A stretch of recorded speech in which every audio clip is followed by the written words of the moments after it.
Taattisten järvessä on maaliskuun 17. päivänä käynyt vähän happi vähin ja kalat pyrkivät ainoasta aukosta haukkaamaan vähän raitista ilmaa, kai niin voi sanoa. Tässä nyt kuolleita ei vielä kovin paljon ole, mutta aika tavalla huonossa hapessa, mutta kuten näkyy, niin täällä on valtava määrä pientä silakkaa roskakalaa, joka pitäisi saada tyhjäksi järvestä. Tämähän se sen happikadon sitten aiheuttaa.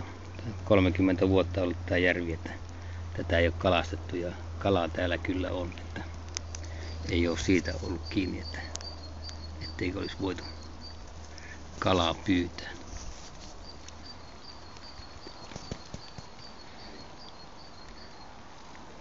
Siinä on särkiä ja kiiskiä ja isoa lahnaa.